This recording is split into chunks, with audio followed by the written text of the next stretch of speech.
नमस्कार। एक और नई सुबह के साथ हम हाजिर हैं नया सवेरा के एक और नए अंक को लेकर, क्योंकि हर सुबह लेकर आती है अवसर अपार और इसीलिए हम आपके लिए लेकर आते हैं नया सवेरा। बिल्कुल, नया सवेरा में आज हम खास तौर पर बात करेंगे नए भारत की, आत्मनिर्भर भारत की। प्रेस रिपोर्ट्स के जरिए आपको दिखाएंगे कि आज के समाचार पत्रों में कौन कौन सी खबरें प्रमुखता के साथ प्रकाशित है और आपके काम की भी है। आर्थिक विकास की झलक भी आपको दिखाएंगे और खेल जगत में क्या है हिट, कैसे रहेगी आपकी सेहत फिट, करेंगे इस पर भी बात। साथ ही साथ दुनिया में क्या कुछ है उथल पुथल, उस पर भी डालेंगे नजर। हर वो बात जो आपके दिन को बनाने वाली है, खास टेक टॉक भी होगा और भी होगा बहुत कुछ। मैं हूं शहला निगार और मेरे साथ है मेरी सहयोगी संध्या।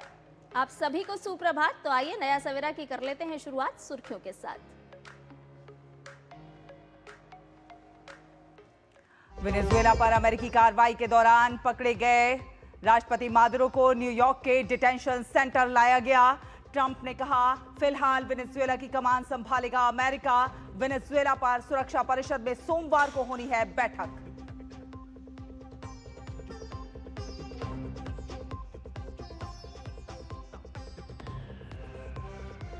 वेनेजुएला पर अमेरिकी कार्रवाई पर दो धड़ों में बटी दुनिया। किसी ने समर्थन किया तो किसी ने जताई चिंता। भारत ने अपने नागरिकों को दी वेनेजुएला की गैर जरूरी यात्रा से बचने की सलाह।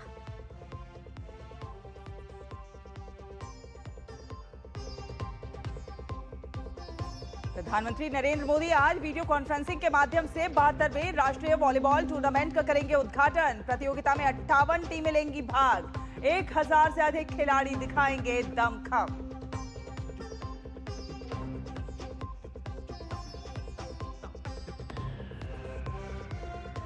केंद्रीय गृह मंत्री अमित शाह आज तमिलनाडु के दौरे पर।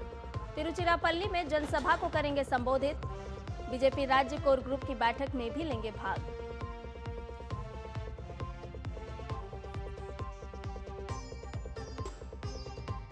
और पूरा उत्तर पूर्व भारत कड़ाके की ठंड की चपेट में। कई राज्यों में शीतलहर और घने कोहरे से जनजीवन अस्त व्यस्त। अगले कुछ दिनों तक स्थिति में सुधार की संभावना नहीं।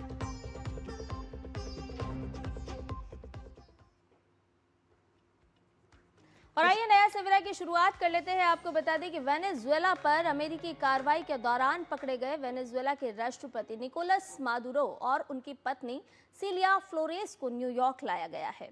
मैनहट्टन लाए जाने के बाद उन्हें ब्रुकलिन में मेट्रोपॉलिटन डिटेंशन सेंटर में रखा गया है। मैनहट्टन की संघीय अदालत में उन पर ड्रग्स और हथियारों से जुड़े आरोपों पर सुनवाई होनी है। सेंटर के बाहर बड़ी संख्या में लोग इकट्ठा होते देखे गए और इनमें से कई लोग खुशी जताते हुए और वेनेजुएला के झंडे लहराते हुए नजर आए। मौके पर भारी पुलिस बल भी मौजूद था। आपको बता दें मादुरो पर अगले सप्ताह मैनहट्टन की एक संघीय अदालत में ड्रग्स और हथियारों से जुड़े आरोपों पर सुनवाई होनी है। तो वेनेजुएला पर हमले के बाद अमेरिकी राष्ट्रपति डोनाल्ड ट्रंप ने कहा है कि जब तक हम वेनेजुएला में कानूनी रूप से सत्ता परिवर्तन सुनिश्चित नहीं कर लेते तब तक हम देश पर शासन करेंगे। संध्या, बिल्कुल, और ये भी कहा है कि इसीलिए हम नहीं चाहते हैं कि कोई और इसमें शामिल हो और हमारे सामने वही स्थिति हो जो पिछले कई सालों से थी।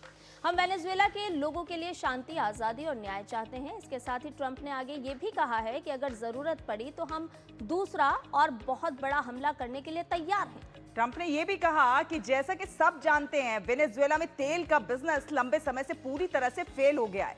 वे जितना तेल निकाल सकते थे और जितना निकाला जाना चाहिए था उसकी तुलना में लगभग कुछ भी नहीं निकाल रहे थे। हमारी बड़ी कंपनियां, बहुत बड़ी तेल कंपनियां जो हैं वो दुनिया में सबसे बड़ी हैं, वहां जाएंगी, अरबों डॉलर खर्च करेंगी, बुरी तरह से टूटे हुए इंफ्रास्ट्रक्चर, तेल के इंफ्रास्ट्रक्चर को ठीक करेंगी और देश के लिए पैसा कमाना शुरू करेंगी।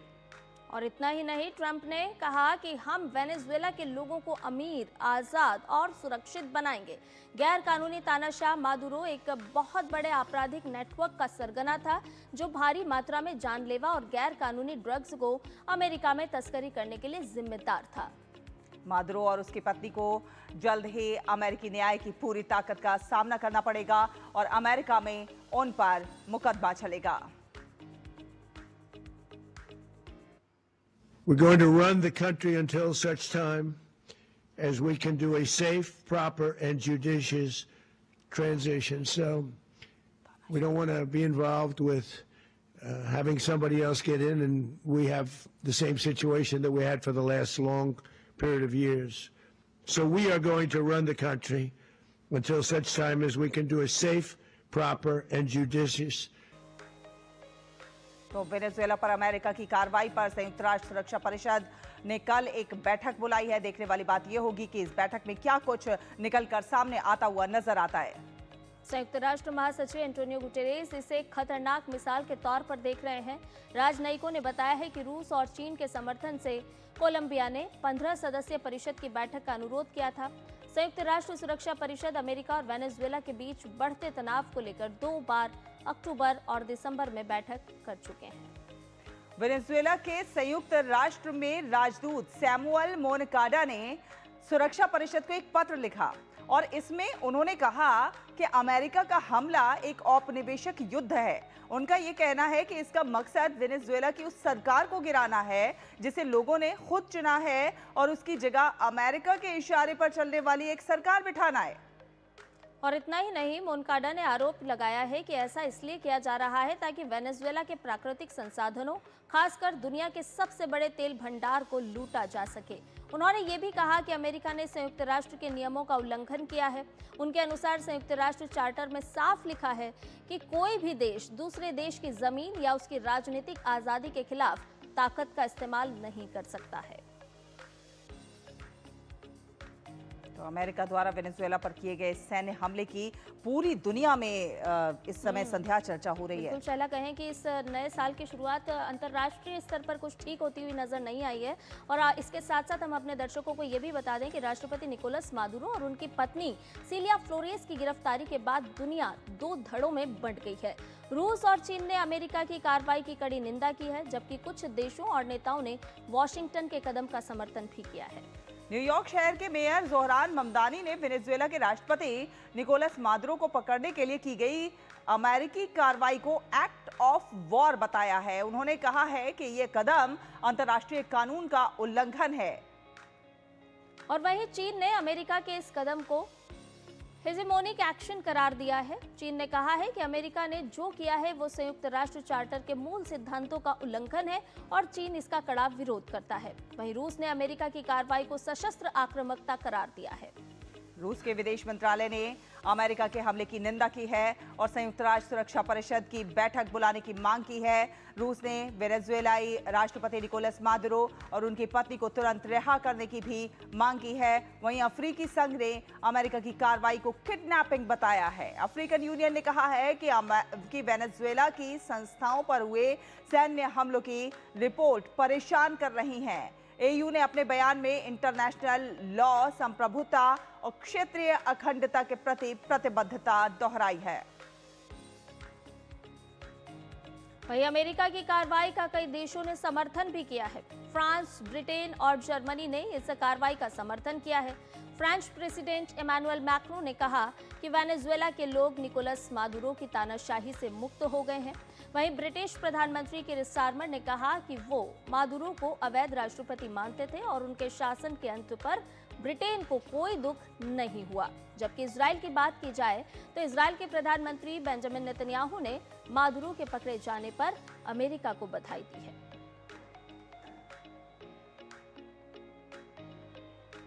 तो वेनेजुएला पर अमेरिकी हमले के मद्देनजर घटनाक्रमों को देखते हुए विदेश मंत्रालय ने अपने नागरिकों के लिए एक एडवाइजरी भी जारी की है और इस एडवाइजरी में जो है यात्राओं बिला वजह किसी यात्रा को करने से गुरेज करने की बात कही है। कहा है कि गैर ज़रूरी जो यात्राएं हैं उनसे बचे। यहाँ के जो नागरिक हैं भारतीयों को वेनेजुएला की सभी गैर ज़रूरी यात्राओं से बचने की सलाह दी गई है और अत्यधिक सावधानी बरते भारतीय नागरिक।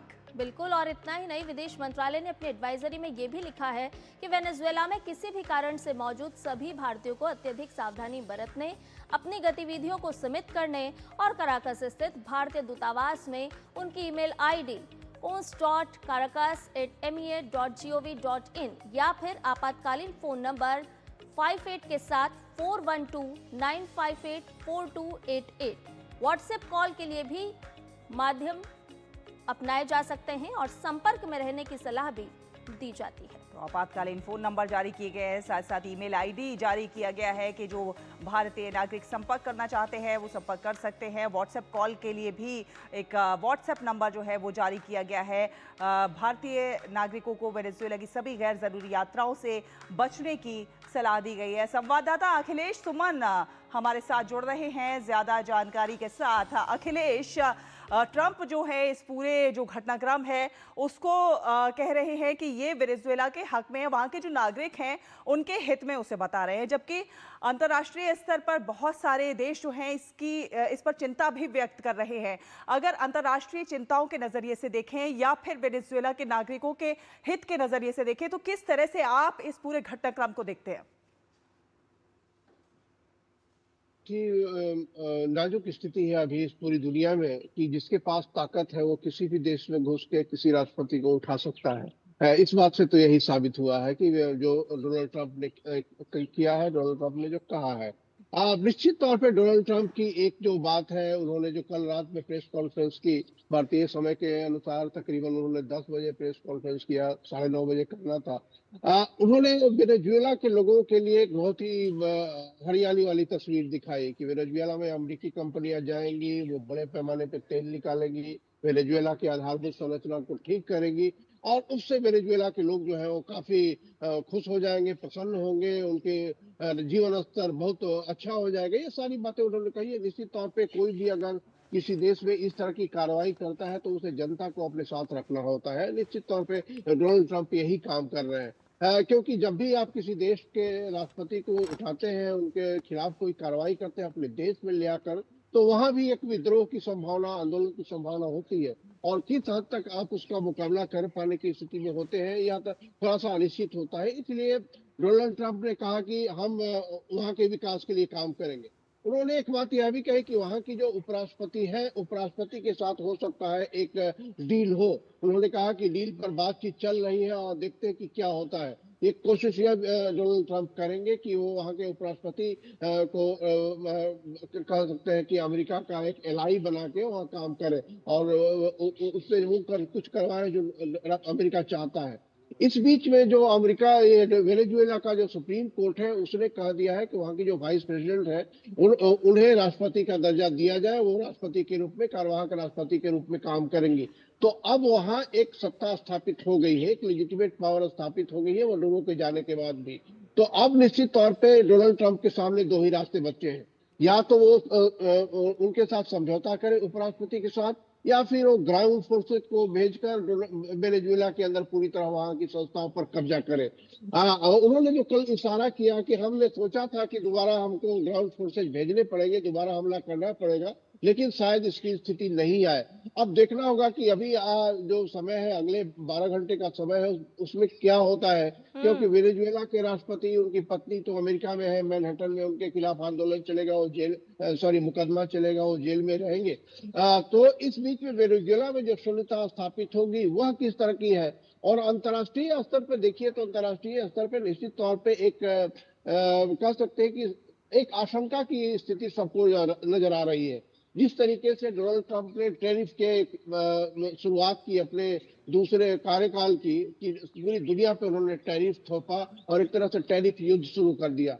अब ये पूरी दुनिया पे एक तरीके से कहिए कि एक उनकी संप्रभुता पे हमला इसको मान सकते हैं कि किसी देश के राष्ट्रपति को जाए वहां के उठा के ले आए। तो यह एक निश्चित तौर पे पूरी दुनिया में एक आशंका की स्थिति है कि अमेरिका के साथ किस तरह से बर्ताव किया जाए। और यह खास करके जो पिछड़े देश है, जो कमजोर देश है, उन कमजोर देशों के लिए निश्चित तौर पे एक खतरे की घंटी है। इसीलिए कई देश जो है आशंकित है। और अब जब सुरक्षा परिषद की बैठक होगी, कल वेनेजुएला ने भी मांग की थी सुरक्षा परिषद की बैठक की, और आज रूस ने भी मांग की है। और जब सुरक्षा परिषद की बैठक होगी तो निश्चित तौर पे अमेरिका को कोई न कोई जवाब देना होगा। बिना जवाब दिए अमेरिका नहीं निकल सकता है, यह संभव नहीं है। भले ही कोई प्रस्ताव पास न हो, क्योंकि अमेरिका वीटो वहां लगाने की स्थिति में रहेगा। तो एक बहुत नई स्थिति है पूरी दुनिया के लिए। बहुत एक आप याद कीजिए सद्दाम हुसैन वाली जो स्थिति थी कि सद्दाम हुसैन को अमेरिका ने उठाया था उनके देश से, और उसके बाद सद्दाम हुसैन की क्या हालत हुई। इराक जो है वो इराक उसके बाद बहुत ही अव्यवस्थित हो गया, इसलिए इराक ने किसी भी तरीके से अपने आप को संभाल लिया। लेकिन जो इराक उस समय था वो इराक आज नहीं रहा। उसी तरह से अब देखना है कि वेनेजुएला के जो राष्ट्रपति हैं मडूरो के खिलाफ कार्रवाई जो अमेरिका में होती है और उनको उठाकर जो लाया गया है, वो वेनेजुएला की क्या स्थिति होती है। अखिलेश, अगले 12 घंटों का आपने जिक्र किया कि जो अगले 12 घंटे हैं वो काफी इंपॉर्टेंट रहने वाले हैं। अभी ऐसे में अगर मादुरो की बात करें तो उनको डिटेंशन सेंटर ले जाया गया है। अब आगे किस तरह की कार्रवाई होने की बात सामने आ रही है, या फिर क्या कुछ समझा जाए कि आगे किस तरह की कार्रवाई होगी?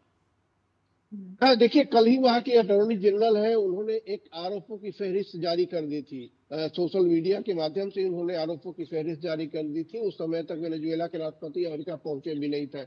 उनका एक महत्वपूर्ण जो आरोप था वो नार्को टेररिज्म का था कि जो है नार्को टेररिज्म फैला रहे थे वेनेजुएला के राष्ट्रपति अमेरिका के अंदर।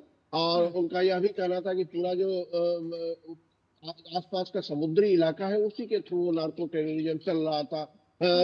उसके अलावा जो गैर कानूनी हथियार रखने का आरोप था, इसका कोई मतलब नहीं है। किसी देश का जो राष्ट्रपति है उसके साथ तो पूरी सेना होती है, तो गैर कानूनी हथियार राष्ट्रपति रखेगा इसका कोई मतलब नहीं है। लेकिन फिर भी उन्होंने आरोपों में यह भी जोड़ा है, तो इस पर सुनवाई होगी। नार्को टेररिज्म निश्चित तौर पे एक गंभीर आरोप है किसी देश के राष्ट्रपति के लिए। अगर उसमें ये आरोप साबित होता है कि वो नार्को टेररिज्म को बढ़ावा दे रहे थे, वो ड्रग्स, इलिसिट ड्रग्स को बढ़ावा दे रहे थे, अमेरिका के अंदर एक्सपोर्ट करवा रहे थे या एक्सपोर्ट कराने में सहायता कर रहे थे, तो निश्चित तौर पे गंभीर आरोप होगा। और ये आरोप काफी गंभीर होते हैं जिसकी सजा जो है मौत के बराबर होती है। तो यह एक मुकदमा चलेगा उनके ऊपर, और इस मुकदमे में थोड़ा समय भी लगेगा। ऐसा नहीं कि तुरंत ये मुकदमा खत्म हो जाएगा, समय लगेगा और वेनेजुएला के राष्ट्रपति को दोबारा अगले कोर्ट में जाने का भी मौका मिलेगा। अखिलेश, एक चीज और समझना चाहेंगे, जैसे कि ट्रंप ने बोला कि तेल की जो बात की कि जितना तेल निकाला जाना चाहिए था उतना नहीं निकाला जा रहा था, और अब यहाँ की जो अमेरिका की बड़ी कंपनियां हैं वो वहां पहुंचेंगी, ज्यादा मात्रा में जो है तेल निकालेंगी, उससे वेनेजुएला वासियों को फायदा होगा। किस तरह से, अगर इसे बिजनेस पर्सपेक्टिव से देखें तो किस तरह के अब सिनेरियो बनते हुए नजर आएंगे? देखिए, वेनेजुएला तो तेल निकालना चाहता था, वेनेजुएला के पास तेल निकालने की क्षमता भी थी, लेकिन इतने तरह के प्रतिबंध वेनेजुएला पे लगे हुए थे कि वो तेल निकाल ही नहीं सकता, और निकाल भी ले तो एक्सपोर्ट नहीं कर सकता था। आपने देखा होगा कि पिछले 2 महीने के अंदर वेनेजुएला से निकलने वाले जहाजों और वेनेजुएला की तरफ जाने वाले जहाजों दोनों पर अमेरिकी कार्रवाई हो रही थी। और इसके पहले भी वेनेजुएला पे इतने प्रतिबंध थे कि वेनेजुएला तेल बेचने की स्थिति में नहीं था। तो इसलिए इस आरोप का कोई मतलब नहीं है कि वेनेजुएला में तेल क्षमता थी और तेल कम निकाल रहा था। वेनेजुएला को तेल निकालने की इजाजत नहीं दिया जा रहा था अमेरिका के द्वारा, और वो वहाँ के आंतरिक जो कारण थे, वहाँ का जो चुनावी माहौल था, वहाँ के चुनाव में जो वेनेजुएला के राष्ट्रपति के खिलाफ जो आरोप थे, उन आरोपों को आधार बनाकर ये जो खास करके जो पश्चिमी दुनिया है उन्होंने प्रतिबंध लगाए हुए थे, और इसकी वजह से वेनेजुएला की जो अर्थव्यवस्था है उसको काफी क्षति पहुंची थी। क्योंकि देखिए, बहुत सारे प्रतिबंध अगर आप लगा देंगे तो किसी भी देश की अर्थव्यवस्था चरमरा जाएगी, और फिर उसके बाद अगर यह आरोप लगाएंगे कि हाँ जी आपने अर्थव्यवस्था को ठीक नहीं किया, तो यह विरोधाभास वाली बात है कि कहना कि तेल नहीं निकाल रहे थे। और यही विरोधाभास कहीं ना कहीं वेनेजुएला के साथ देखने को भी मिला और नजर भी आया। बहुत बहुत शुक्रिया अखिलेश, तमाम जानकारी हमसे साझा करने के लिए। तो इसी के साथ फिलहाल नया सवेरा में एक छोटा सा ब्रेक लेते हैं। ब्रेक के बाद खबरों के इस सफर को आगे बढ़ाएंगे। आप बने रहिए हमारे साथ।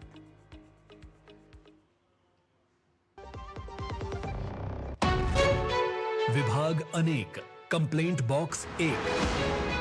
किसी भी सरकारी दफ्तर, विभाग या बैंक से जुड़ी शिकायत के लिए pgportal.gov.in पर जाएं, रजिस्टर करें, संबंधित विभाग चुनें, शिकायत दर्ज करें और ट्रैकिंग आईडी नोट करें। SMS या ईमेल पर एक्नॉलेजमेंट पाएं और शिकायत का जवाब सीधे मंत्रालय से प्राप्त करें। अब तक 1 करोड़ 12 लाख से अधिक भारतीयों ने भरोसा जताया।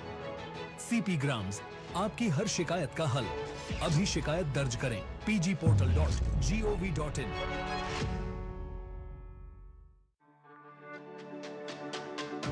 मेरी पसंद, मेरी पसंद, मेरी पसंद, मेरी पसंद, हमारी पसंद, हम सबकी पसंद। मजबूत देश का मजबूत सरिया हो गया स्टील। ब्रेक के बाद स्वागत है। नया सवेरा देख रहे हैं आप और आगे बढ़ेंगे, बात करेंगे। प्रधानमंत्री नरेंद्र मोदी आज वीडियो कॉन्फ्रेंसिंग के माध्यम से 72वें राष्ट्रीय वॉलीबॉल टूर्नामेंट का उद्घाटन करेंगे। बिल्कुल, 11 जनवरी तक आयोजित होने वाले इस प्रतियोगिता का आयोजन वाराणसी के डॉक्टर संपूर्णानंद स्पोर्ट्स स्टेडियम में किया जाएगा। प्रतियोगिता में विभिन्न राज्यों की 58 टीमें हिस्सा लेंगी, जिसमें 1000 से ज्यादा खिलाड़ी हिस्सा लेंगे। उद्घाटन समारोह में मुख्यमंत्री योगी आदित्यनाथ भी मौजूद रहेंगे।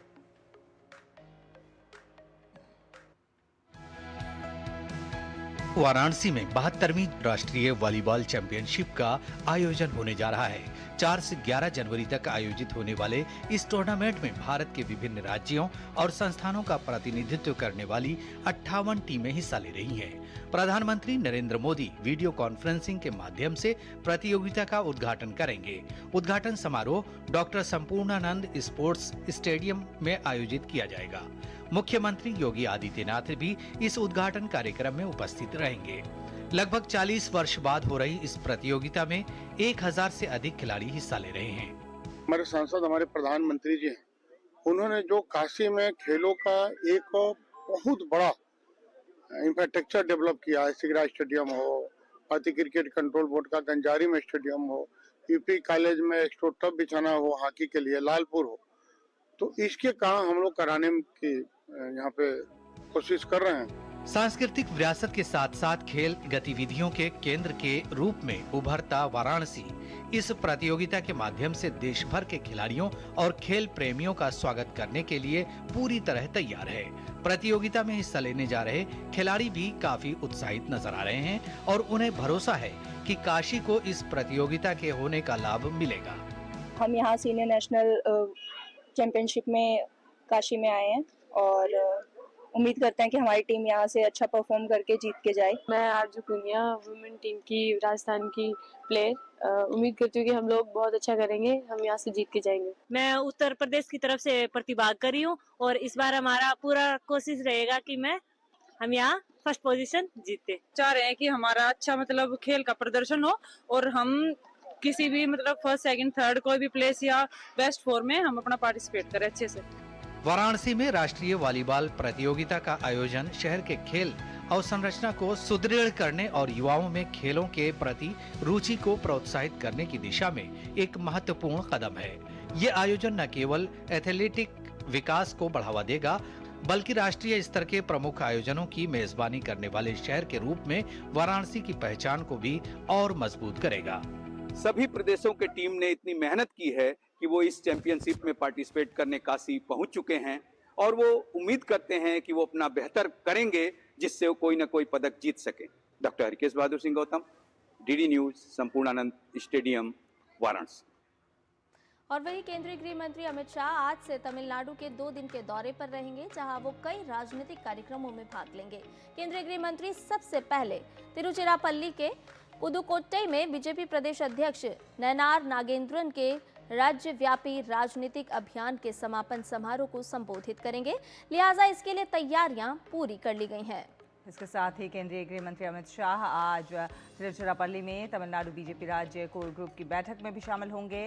वहीं 5 जनवरी यानी सोमवार को श्रीरंगम में श्री रंगनाथ स्वामी दर्शन से पहले बीजेपी जिला इकाई द्वारा आयोजित मोदी पोंगल कार्यक्रम में भाग लेंगे।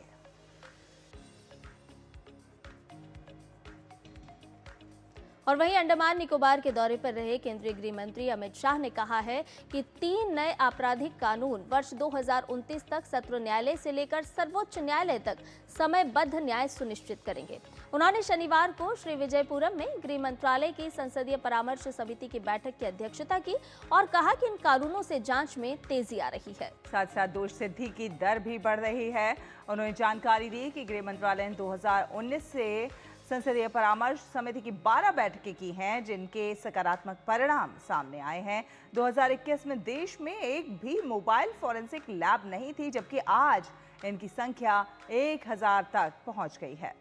उन्होंने देश में फॉरेंसिक लैब का नेटवर्क अगले 5 वर्षों में स्थापित करने के लिए 30,000 करोड़ रुपए का निवेश की जानकारी भी दी। उन्होंने कहा कि 2029 तक देश के प्रत्येक राज्य में एक फॉरेंसिक विश्वविद्यालय या फिर केंद्रीय फॉरेंसिक प्रयोगशाला होगी। और आपको बता दें कि देश को वंदे भारत स्लीपर ट्रेन की सौगात मिलने जा रही है। प्रधानमंत्री नरेंद्र मोदी जल्दी ही वंदे भारत स्लीपर ट्रेन को हरी झंडी दिखाएंगे। कोलकाता और गुवाहाटी शहर तक सफर के लिए ये ट्रेन हावड़ा स्टेशन से कामाख्या स्टेशन के बीच चलेगी। रेल मंत्री अश्विनी वैष्णव ने कल नई दिल्ली रेलवे स्टेशन पहुंचकर वंदे भारत स्लीपर ट्रेन का निरीक्षण किया।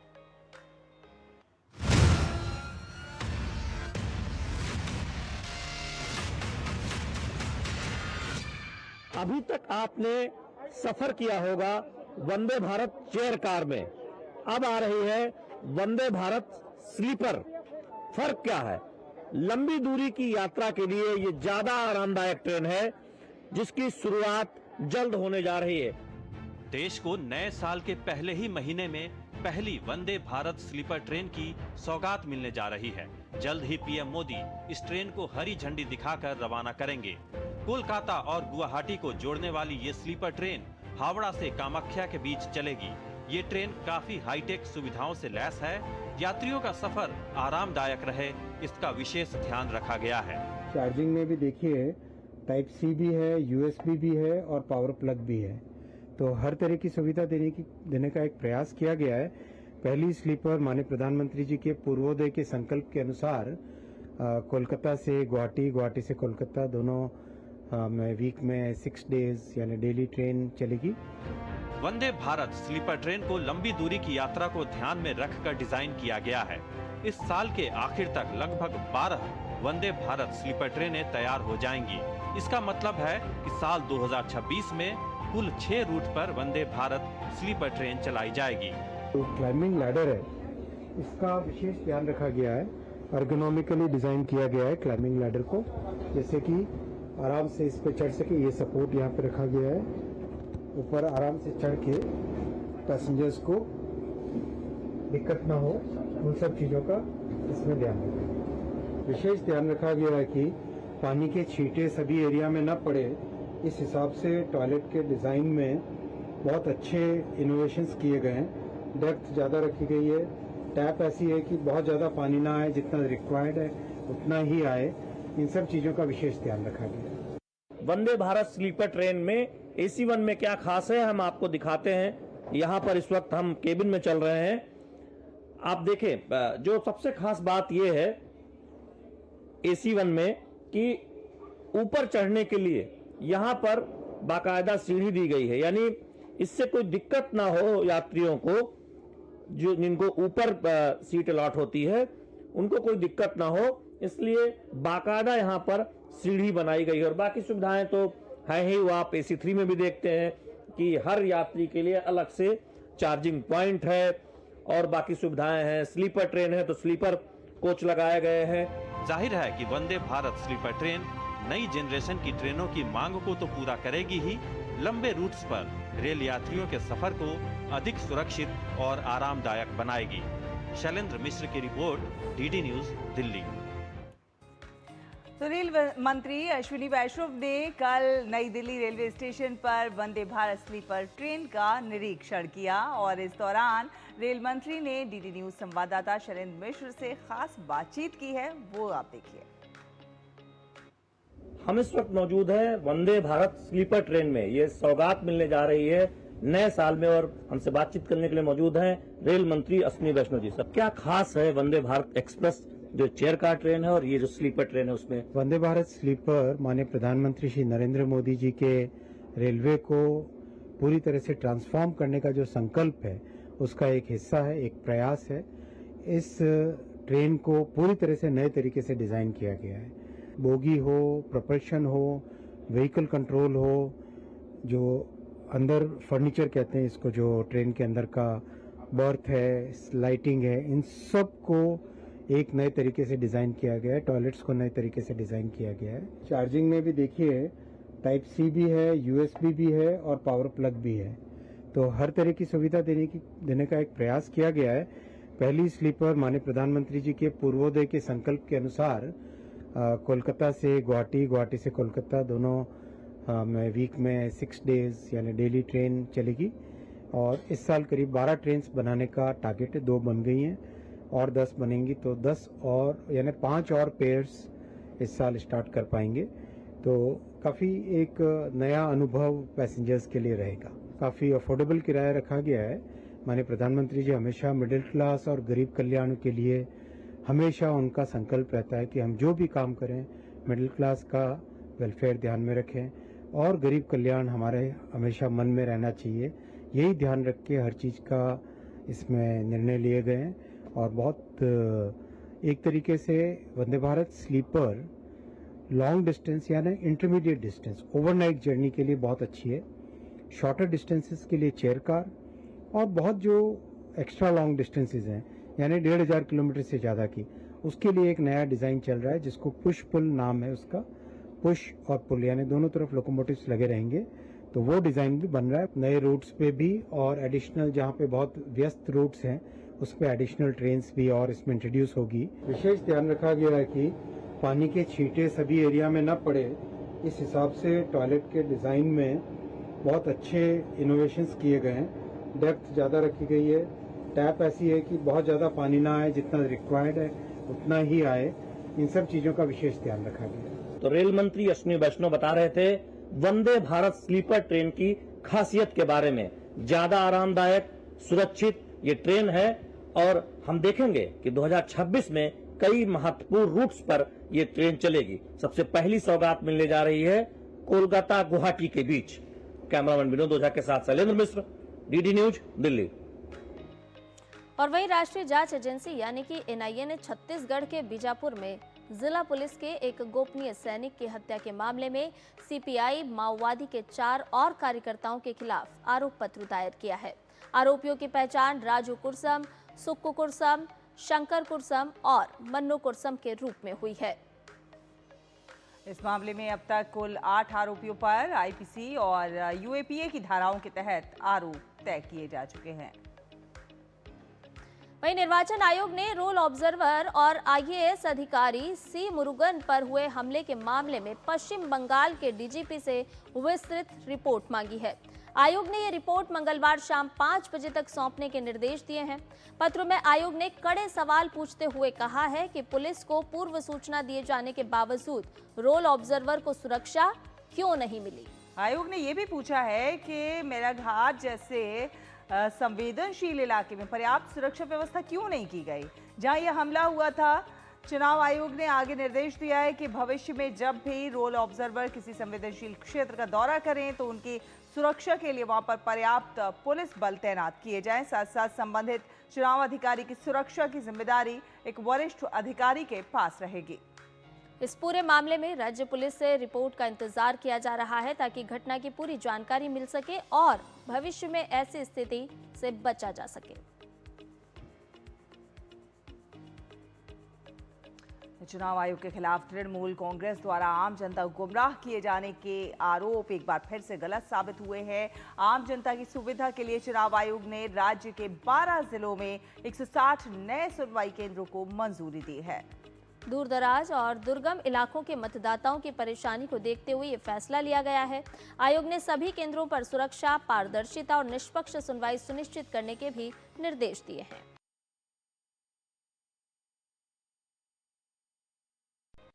और दिल्ली कैंट में चल रहे एनसीसी के गणतंत्र दिवस शिविर का सोमवार को उपराष्ट्रपति सीपी राधाकृष्णन उद्घाटन करेंगे।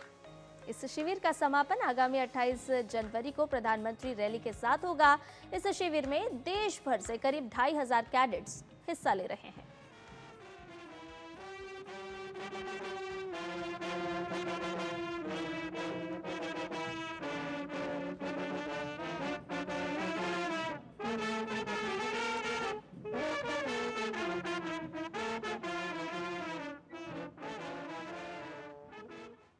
इस कैंप का जो औपचारिक रूप से जो आरंभ है वो माननीय उपराष्ट्रपति द्वारा किया जाता है, जो कि 5 तारीख को होगा और उसका जो फाइनल कल्मिनेशन होता है, जो समापन होता है, वो प्राइम मिनिस्टर रैली के साथ होता है। इस बार प्राइम मिनिस्टर रैली 28 जनवरी को होगी।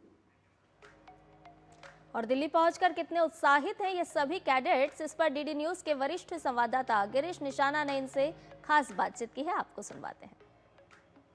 17 निदेशालयों से करीब 2500 कैडेट दिल्ली पहुंचे हैं। इस गणतंत्र दिवस शिविर में कुछ कैडेट हमारे साथ हैं। मतलब पूरे डायरेक्टरेट से बच्चे आते हैं और क्या हर दिन क्या क्या होता है इधर और कैसी गतिविधियां होती है इधर, तो मुझे बहुत अच्छा लग रहा है सर। यहाँ पर आने के लिए सर मुझे 7 to 8 कैंप्स यहाँ पर करके मैं यहाँ तक पहुँचा हूँ सर। टीवी देखता था सर कि मतलब आरडीसी कैडेट लोग कर रहे हैं, तो मैं भी दिल्ली जाऊँ, मैं भी पार्टिसिपेट करूँ यहाँ पर आके, तो मेरा एक ड्रीम पूरा हो चुका है सर यहाँ पर आके। मैं पिलानी बैंड राजस्थान डायरेक्टरेट से हूँ और यहाँ आने के लिए बहुत मेहनत की है। मैं 2 साल से अपना इंस्ट्रूमेंट ट्रम्पेट बजा रही हूँ। सुबह शाम डेली हम बजाते हैं और हम हमारा बैंड स्कूल का है, तो स्कूल से होते हुए स्कूल और ये एनसीसी भी साथ में मैनेज करते हुए इतनी मेहनत करके हम यहाँ आए हैं। I feel immensely proud to represent my band and directorate in the Republic Day camp. In such a prestigious camp we get to meet various dignitaries and it is such a beautiful occasion for us.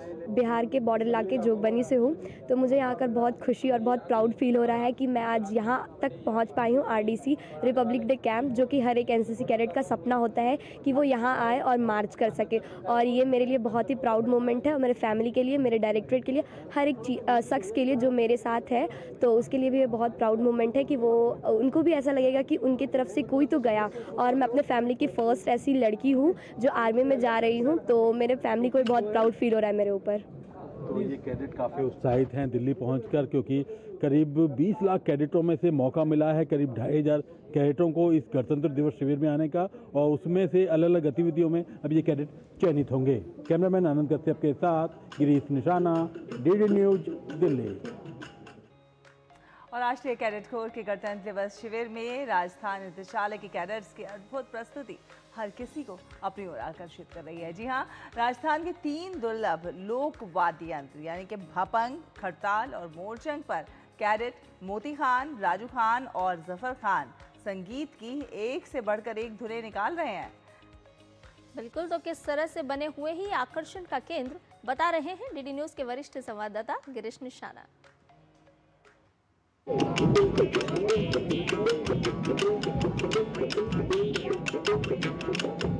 Rajasthan से कुछ cadet अपने अद्भुत यंत्र लेकर आए हैं। मोती खान, क्या लेकर आए हैं? सर बपंग एंड ढोलक। किस तरह से बजाते हैं इसको? इसके साथ सर इंस्ट्रूमेंट साथ साथ प्ले करते हैं और इसे जुगलबंदी के साथ हम प्ले करते हैं सर। आप क्या लेकर आए हैं? मैं करताल लाया हूँ। करताल और मोरचंग और बभंग की जुगलबंदी होगी और साथ में हम सिंगिंग भी करेंगे। जाफर, आप बताइए कैसा लग रहा है दिल्ली पहुंचकर यहाँ? जैन सर, बहुत अच्छा लगा सर, बहुत खुशी हुई यहाँ आरडीसी में आके सर। ए पधारो मारे देश रे पिया प्यारिया बाल में आओ सा पधारो मारे देश मेरे पिया प्यारी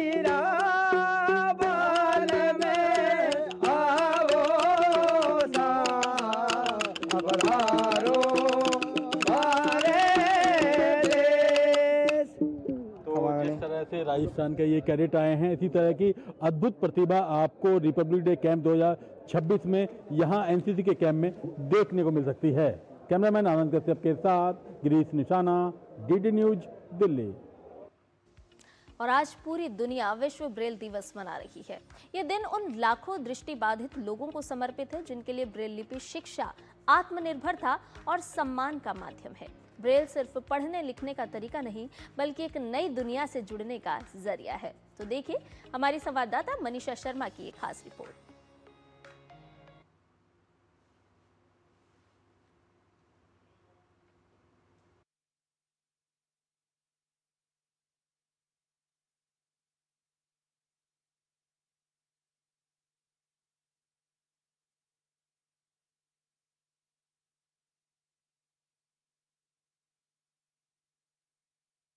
लुई ब्रेल ने ब्रेल बना के बहुत ज़्यादा योगदान दिया, एक बहुत बड़ा योगदान दिया है, क्योंकि जब टेक्नोलॉजी थी ही नहीं, हम टेक्नोलॉजी के बारे में सोचते भी नहीं थे, उस टाइम पे उन्होंने ब्रेल का आविष्कार किया और इससे जो विजुअली इम्पेयर्ड लोग थे उन्हें पढ़ने लिखने में सुविधा हुई।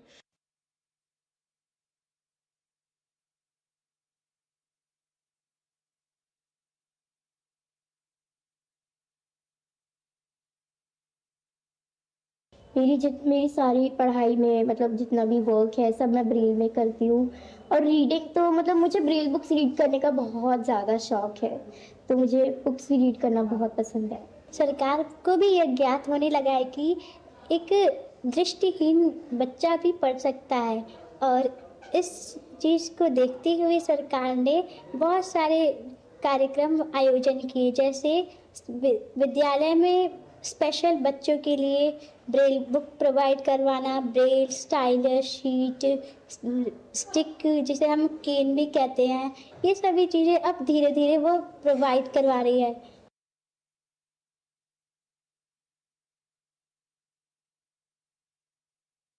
हमारे यहाँ जो विकलांगता के लिए जो कानून है वो बहुत ही बढ़िया है। पूरे विश्व में जो यूनाइटेड नेशंस कन्वेंशन के हिसाब से है, rights of person with disability act, और समय समय पे अलग अलग पॉलिसीज़ भी आती रही हैं। और जॉब्स में रिजर्वेशन, एजुकेशन में रिजर्वेशन, ये ठीक तरीके से इम्प्लीमेंट हो रहा है। और गवर्नमेंट बहुत सारे NGOs के साथ मिल के कई सारे काम भी कर रही है।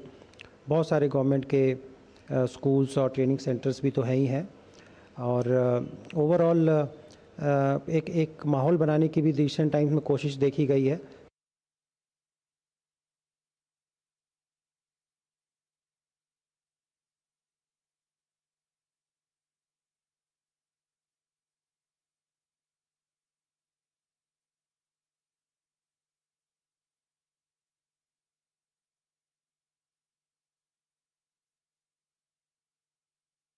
विश्व ब्रेल दिवस हमें यह याद दिलाता है कि ब्रेल सिर्फ एक लिपि नहीं, यह भाषा है, यह सम्मान है और दृष्टिबाधित लोगों के लिए उनकी दुनिया का एक बहुत ही महत्वपूर्ण हिस्सा है। मैं मनीषा शर्मा, मेरी सहयोगी दीपाली और कैमरा पर्सन सनी कालरा के साथ DD न्यूज़ दिल्ली से। और अब बात करते हैं शब्दोत्सव की। जी हाँ, दिल्ली शब्दोत्सव के दूसरे दिन भी कई विषयों पर सत्र आयोजित हुए। वंदे मातरम और बंगाल जैसे महत्वपूर्ण विषय पर भी सत्र आयोजित किया गया। इस सत्र में वक्ताओं ने राष्ट्रवाद और बंगाल की वैचारिक परंपरा पर अपने विचार साझा किए। तो पेश है हमारे संवाददाता गिरीश निशाना की ये रिपोर्ट।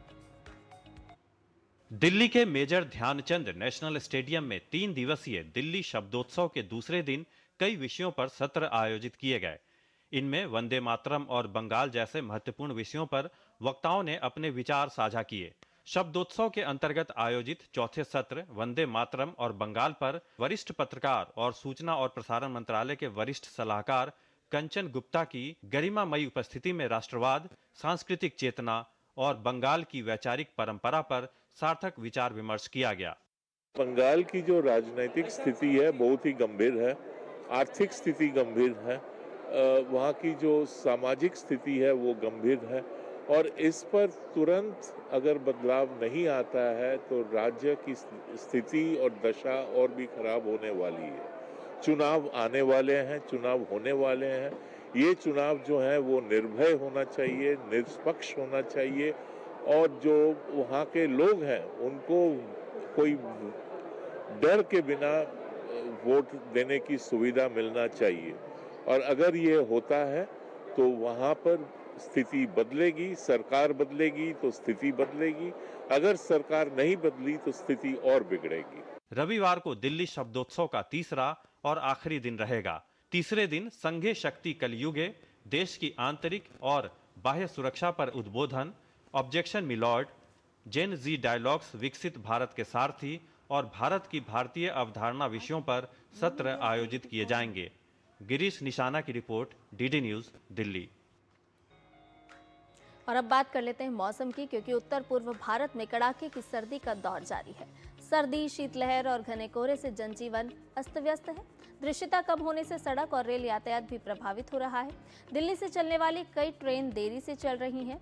वहीं अगले कुछ दिनों की बात की जाए तो स्थिति में सुधार की संभावना कम है।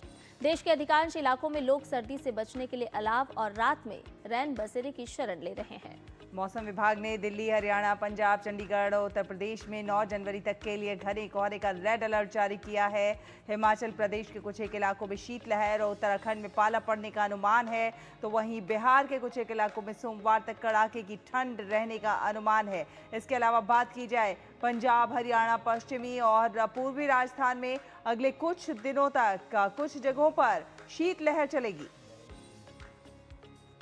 वहीं जम्मू कश्मीर में लंबे समय से सर्दी का खुश्क मौसम बना हुआ है, इससे यहां ठंड में कमी आई है।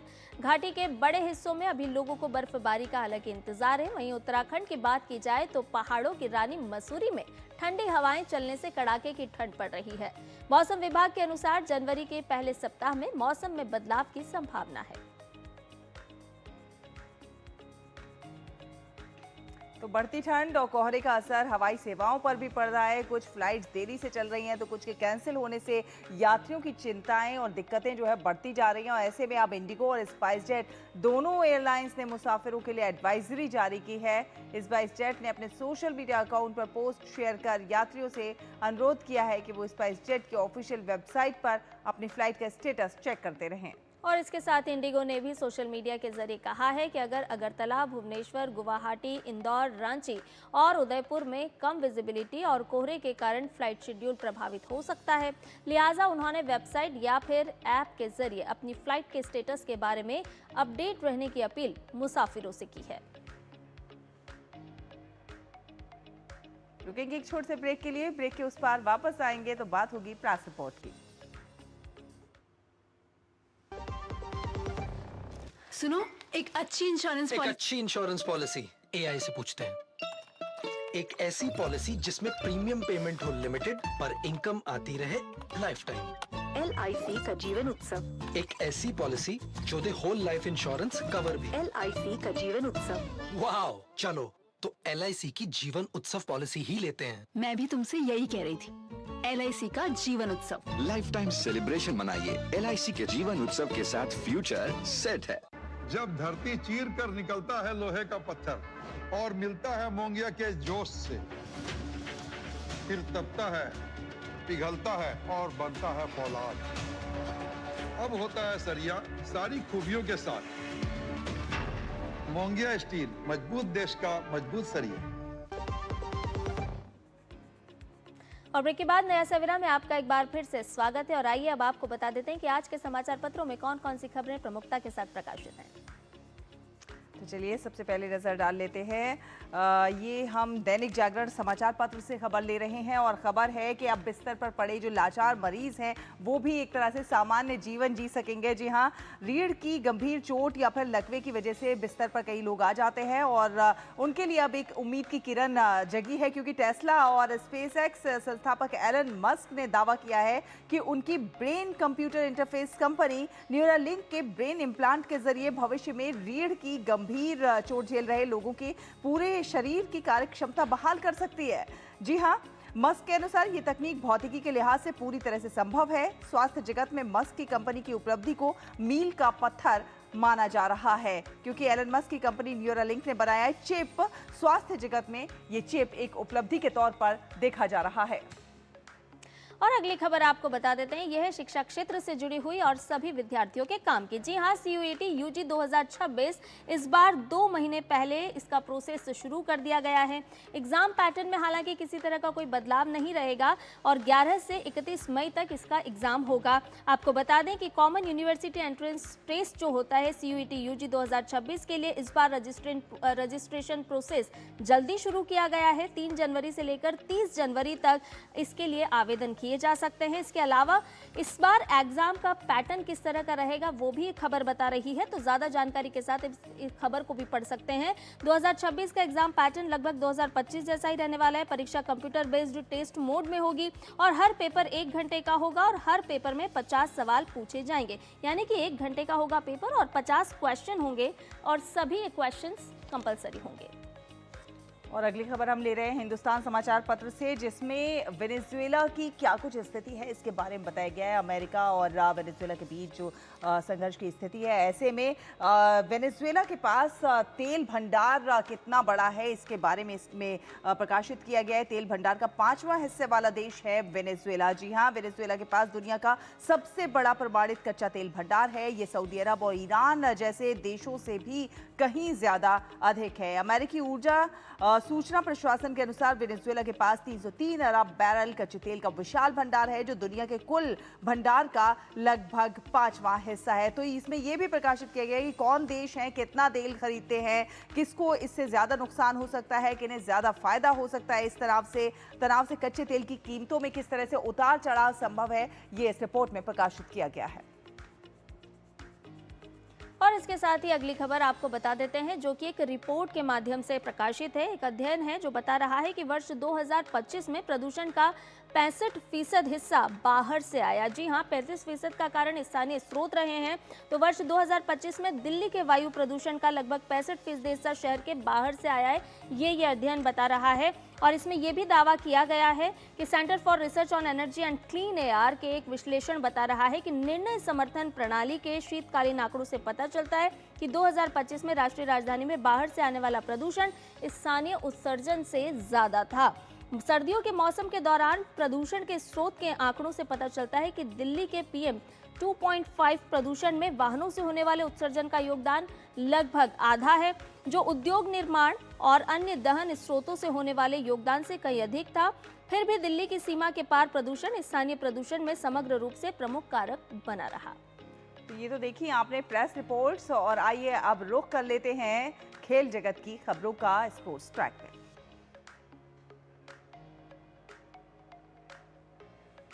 तो ताइक्वांडो एथलीट रूपा बायोर ने इतिहास रच दिया है। उन्होंने ताइक्वांडो की ताज़ा जारी विश्व रैंकिंग में 6ठा स्थान हासिल करने में सफलता हासिल की है।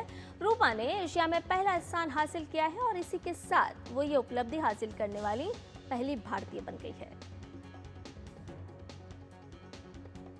न्यूजीलैंड के खिलाफ वनडे सीरीज के लिए भारतीय टीम की घोषणा हो गई है। शुभमन गिल को टीम का कप्तान बनाया गया है, तो वहीं श्रेयस अय्यर उप कप्तान होंगे।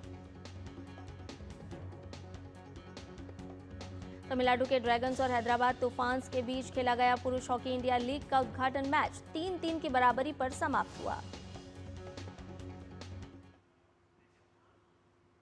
और नया सवेरा में अब बात मौसम के हाल की।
तो जाना अपने मौसम का हाल और इसके साथ ही नया सवेरा में अब वक्त हो चला है आप सभी से विदा लेने का। लेकिन जाने से पहले हम आपको लिए चल रहे हैं मनाली। जी हाँ, मनाली आपको लेकर चलते हैं, जहां पर पर्यटक प्रकृति की खूबसूरती के साथ नए साल का जश्न मनाने में जुटे हुए हैं। तो आइए यहां प्रकृति से जुड़िए और यादगार पलों का आनंद उठाइए और हमें और हमारी पूरी टीम को दीजिए अनुमति। नमस्कार।